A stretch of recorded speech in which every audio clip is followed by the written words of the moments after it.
पहले कंडीशन क्या क्या दी है वो देख लेते हैं, और साथ में एक्स प्लस बी ए प्लस बी एक्स और बी माइनस ए एक्स जो है ये कंडीशन एल एच और आर एच को दर्शाता है। तो एक्स इज इक्वल 1 है। हम यहाँ सबसे पहले चूंकि limit x tends to 1 function of F X is equal f1, ये जो कंडीशन है ये कंडीशन f1 जो है ये f1 किसको दर्शाएगा,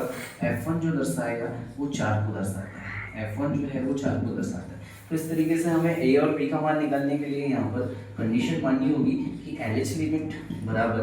RH limit is equal function of 1। देखो फंक्शन ऑफ 1 जो है ये फंक्शन ऑफ 1 तो ऑलरेडी कितना हो जाएगा 4, पर LH और RH लिमिट कैसे अप्लाई करते हैं, तो इसके लिए हम क्या लिखेंगे, इसको x tends to limit x tends to किस पर चेक कर रहे हैं, 1 पर चेक कर रहे हैं, LH लिमिट के लिए माइनस होगा तो फंक्शन ऑफ fx हो जाएगा is equal limit x tends to 1 plus function of fx। इस तरीके से हम LH और RH लिमिट को अप्लाई करते हैं। अब इसको फंक्शन में अप्लाई कैसे करें, तो फंक्शन में अप्लाई करने के लिए h टेंड्स टू 0 मानते हैं और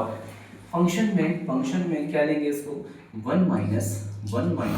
h is equal limit h tends to 0 function में क्या हो जाएगा f1 प्लस h और इज इक्वल 4।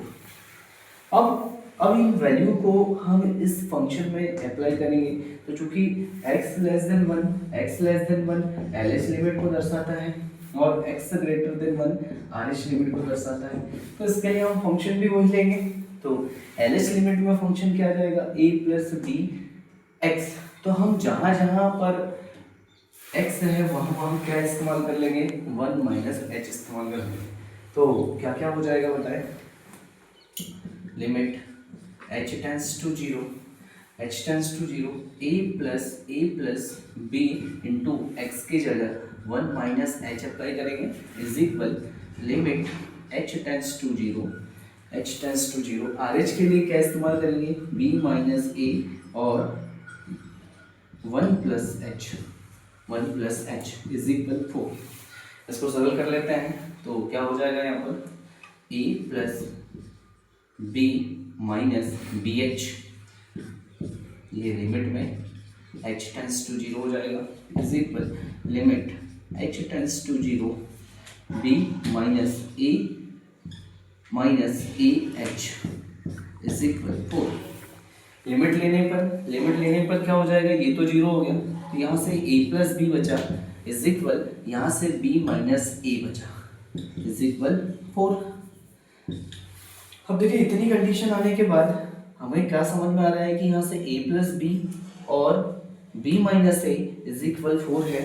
मतलब इस समीकरण के बराबर भी 4 हो जाएगा, अर्थात a प्लस बी बराबर भी 4 और हम इसे समीकरण 1 मान लेंगे और इस b माइनस ए को हम माइनस करके a माइनस बी लिख सकते हैं और इज इक्वल भी क्या हो जाएगा 4, इक्वेशन 2। अब समीकरण 1 और 2 को हल कर लें तो यहाँ से हमारे पास a और b के मान आसानी से मिल जाएंगे